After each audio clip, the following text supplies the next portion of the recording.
ఈయన మామూలుగా పుట్టలో ఉండేవాడు స్వామివారు.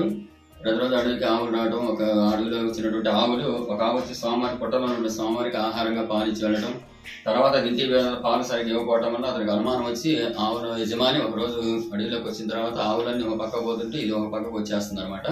అది ఎటు వెళ్తుందా అని చూస్తే అనుమానం చూసిన తర్వాత ఇక్కడ పుట్టలో ఉన్న ఉగ్రనరసింహ స్వామికి ఆహారంగా దారగా పాలిస్తుంది అనమాట.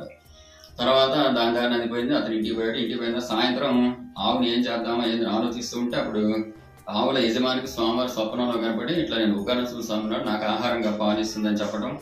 చెప్పిన తర్వాత మరుసటి రోజు ఆ పుట్టది పగలగొట్టండి, మీకు ఇబ్బందులు ఉందని చెప్పడం.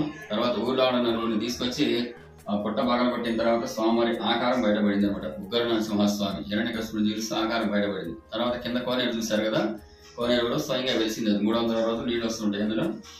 ఇది ఉగ్రనరసింహ స్వామి కాబట్టి బయటపడిన తర్వాత అక్కడ పూజలు అవి జరుగుతున్నాయి, నైవేద్యాలు పూజ కార్యక్రమం జరుగుతున్న తర్వాత 11వ శతాబ్దంలో 2వ ప్రతాపరుద్రుడికి ఇక్కడ పలానా నల్లమనాటి ప్రాంతంలో ఉగ్రనరసింహ స్వామి నాడు తెలుసుకొని ఈయన రావడం చూడటం.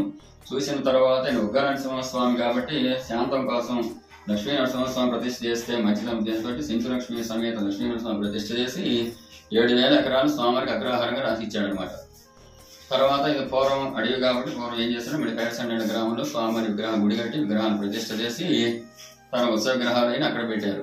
ప్రతి శనివారం అన్నదాన కార్యక్రమాలు, అలాగే ప్రతి 2వ శనివారం శాంతి కళ్యాణ మహోత్సవ కార్యక్రమం, అలాగే ప్రతి స్వాతి నక్షత్రం స్వామివారి జన్మ నక్షత్రం రోజున సుదర్శన హోమం శ్రీచక్ర పేటవాళ్ళు కార్యక్రమం జరిపిస్తుంటారు.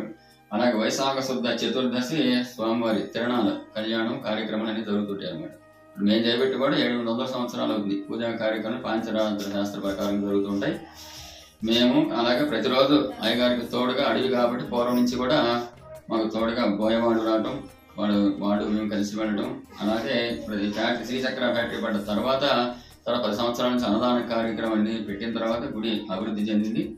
అలాగా మేము పూర్వం నుంచి కూడా వంశపారంపర్యంగా స్వామివారికి సేవ చేసుకుంటున్నాం అనమాట. ఇది 2 చేతులు శంకు చక్రాలు, శంకు చక్రాలకి నామాలు పెట్టాము.